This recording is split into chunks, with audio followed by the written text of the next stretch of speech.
we asked ourselves, did the Clippers miss out on an opportunity to get Ricky Rubio?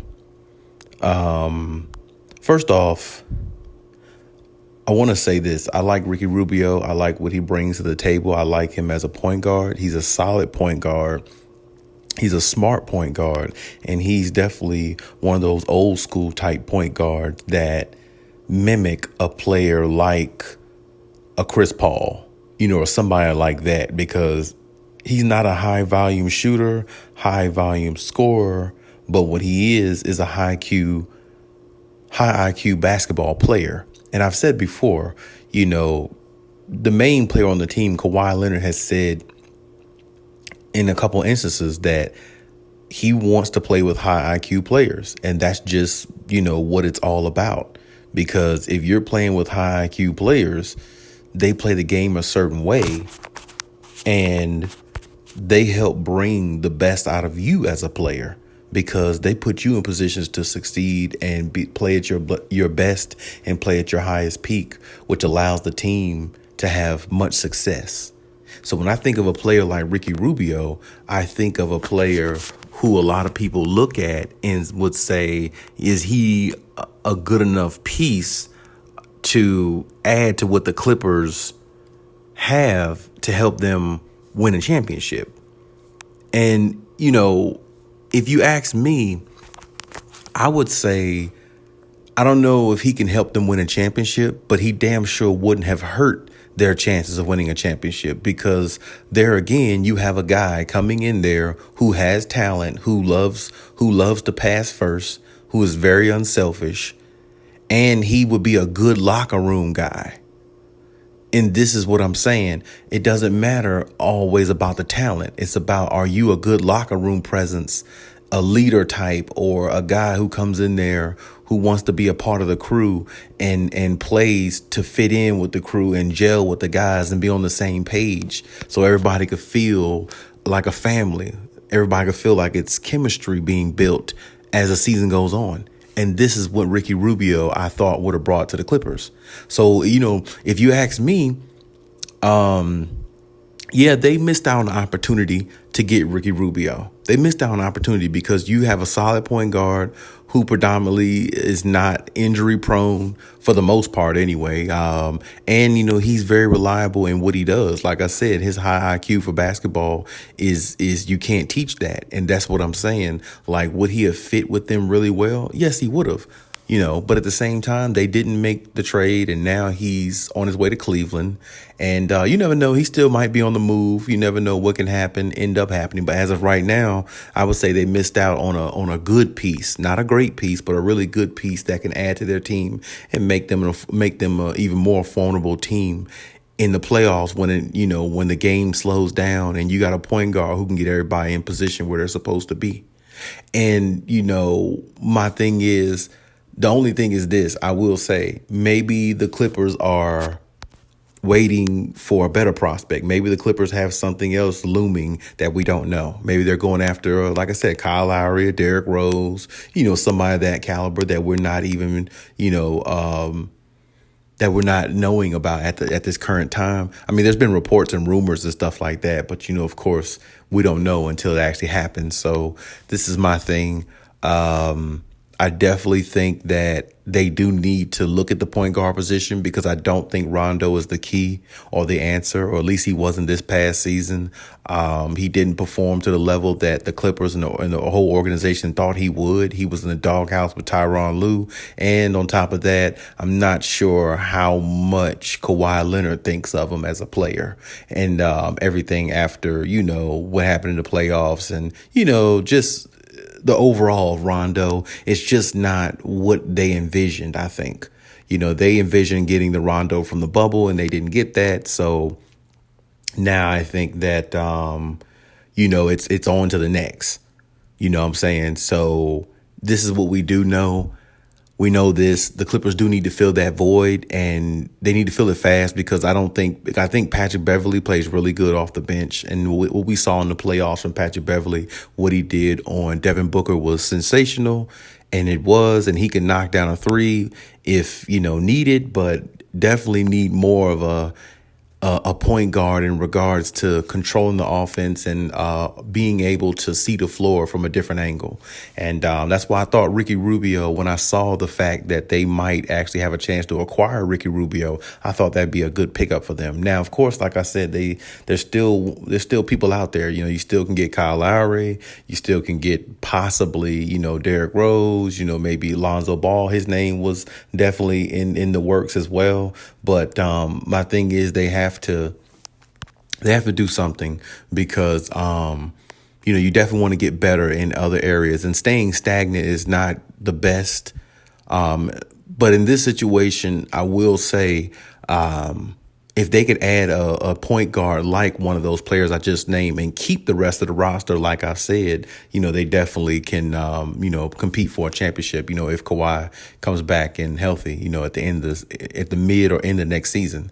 So my thing is, hey, it's still early. The Clippers still have work to do. But actually, of course, we all know the reason why the Clippers might be kind of stagnant is because they're waiting on their main player, Kawhi Leonard, to re-sign. The whole process is nothing without him.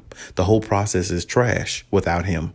You see what I'm saying? So unless he resigns and gives them that confirmation, it's almost like the Clippers are stagnant. It's almost like their hands are tied. You know what I'm saying? And that's what needs to happen first before the Clippers should really do anything. And I really think that, Kawhi will resign. But of course, like I said, until the pen is put to the paper, it really doesn't matter what I think or nobody else thinks until he actually either signs or makes a decision.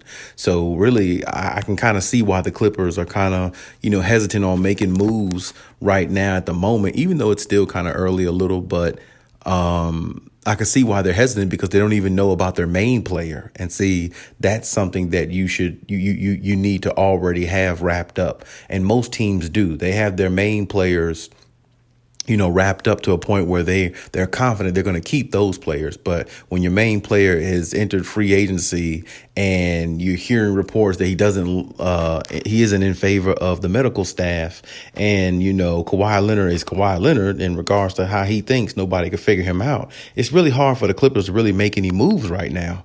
And I know that's not good, but it's almost like Kawhi has the Clippers by the balls, basically. You know what I'm saying? And until he signs, they really don't know what to do or what to go after or what to get or who to trade for, who to spend money on, because it's like, well, if we go get a Rubio or Lonzo Ball or whoever, how we know Kawhi is not coming back? So to complete the circle, to complete the whole team, you see what I'm saying? So it's kind of a tricky situation right now with the Clippers, but I definitely think they got some moves looming, and hopefully they're definitely staying in Kawhi's ear and keeping him comfortable, and keeping him informed of what's going on and taking his advice on who he think the team should add if they're going to let go of anybody else on the team. Now, if they're not going to let go of anybody else, on the team, you can keep the band together. I still say get rid of Rondo and maybe a draft, a future pick or something like that, or a draft pick if you can land a really good solid point guard who can come in there and give you what Rondo was supposed to give you and didn't, so that's definitely that there. Now, I want to sit here and also I wanted to touch on how would you grade the Clippers draft last night, or how would you grade their draft? I mean, I wanted to speak on this, and I want you guys' opinion if you leave any comments in the comment section, because I think their draft went fairly decent. I mean, I don't think it's the best draft, of course. We ain't getting no number one picks or anything like that. But I mean, hey, it is what it is. So we have to be satisfied with what we did get. And I liked the pick that they got in Jason Preston. I feel like he is a type of player, just looking at some of his highlights and stuff like that. I like the way he plays. He averaged, 15 points a game with 7 assists a game. So that tells me he has potential to have really good high basketball IQ skills. And that tells me, his ability to find people and get them open, is a good plus too. And that's exactly what the Clippers need. So, they definitely might have found a good piece there. Plus he's 6'4", so he's not like really short or anything like that. He's a good height. You know what I'm saying? He's from Ohio. So, I definitely respect players from Ohio. I know a couple people there personally that came from there. So I definitely respect, players who come from Ohio.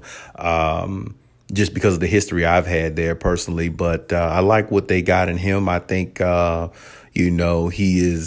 he is somebody who can come in and, add to the bench or maybe come into the starting lineup if need be and, have a big body in there who can, score and shoot at a high clip. I think he shot 40+% from the field, while he was in college and everything as well. So I really like that pick. I actually I thought that was a sneaky, underrated type pick, for the Clippers. A lot of people didn't see that, might not see the talent in this kid, but I can definitely see a little bit of talent in him. And the other pick they got, BJ Boston. I think he played for Kentucky. And I didn't really think too much of him specifically. Like I said, looking at his highlights or, whatever you want to call those, he was only averaging like 7-8 points a game, something like that.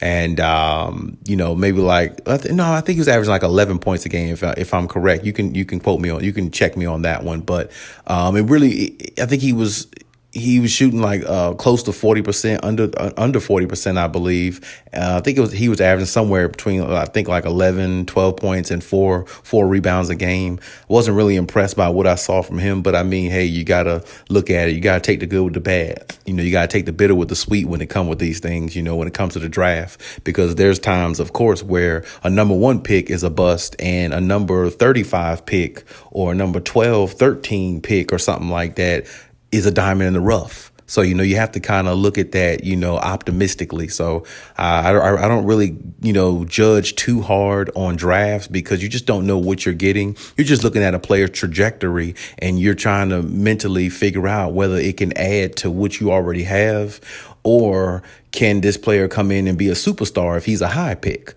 So I don't really put too much stock into the draft. I check out players. I make sure, I have a read on them to where I can get a feel for them. But like I said, the 2 players that they got in the draft, like I said, if I had to give them a grade, I would probably give them maybe a C minus. Excuse me, like I'll up that. Excuse me, I'll go a C plus. I'll give him a C plus because, like I said, I feel like the Jason Preston is going to be a good experiment, but I'm really questionable about the BJ Boston, but he could fit really well with the bench and what we need when you add those 2 players with Terrence Mann and, and the rest of the crew off the bench. They could really be some formidable players. So I'm not going to rule them out. And like I said, looking at both of their skill sets, I can see a little bit of athleticism between both of them. Both of them can get to the rack, when they want to. And like I said, I feel like their combination off the bench could definitely help the Clippers be a more even dangerous team off the bench and have more of a bench mob once they get comfortable and get used to the system that Ty Lue has in place. So I'm not, I'm not disappointed in the draft. It's just that, like I said, the main thing right now, it's all about Kawhi Leonard still. No matter how much we try to put it on other things, you got to know whether your best player is coming back before you can make any moves, make any major, decisions. It really just falls on him. It's really all on Kawhi Leonard. If Kawhi wants to stay in LA, then do that. Because now that Russell Westbrook is on the Lakers, now everybody's going to make a big deal about that and how they have a big 3 and everything like that. But like I said in last night's video, I don't think they're going to gel that well. They just don't fit to me. And I don't think Russell is that big of a threat even though, you don't want to count no superstar player out because he is a superstar player and I do give him respect, but I just don't see the fit with the Lakers with his game and how he plays, and he can't shoot for one, so he can't stretch the floor like they need. And LeBron works better when he has people who can stretch the floor. That's just how LeBron's career has always been. He's always had players who can stretch the floor and make them more of a formidable team and make them deadly if LeBron James is got the ball in his hand. But that's another story for another day. But like I said, we'll see what the Clippers is going to do. We got to see what Kawhi is going to do. And we got to see exactly, how the offseason is going to benefit and favor the Clippers and what they're going to be able to pull off, in this offseason. If Dame Lillard is available, I like for them to go after Dame Lillard somehow. It's a lot of players. Like I said, Kyle Lowry. I would like Danny Green. I would like to see Danny Green on the Clippers. I'd like to see Patty Mills on the Clippers. It's quite a few players out there, man, and maybe even a Bradley Beal. I wouldn't mind him being on the Clippers. So this is what I'm saying. It's a lot of more talent out there that they can go after, but it starts with Kawhi Leonard. Is he gonna come back? Is he gonna make them even more formidable team, or is he going to take his talents elsewhere? We're just going to have to see, and we're just going to have to wait and see how it all unfolds. But hey, that's my take on the whole situation as far as today. Leave any comments in the comment section. Let me know what you think. As always, Cali State community, we always keep engaged and we always keep in touch. So hey, Cali out.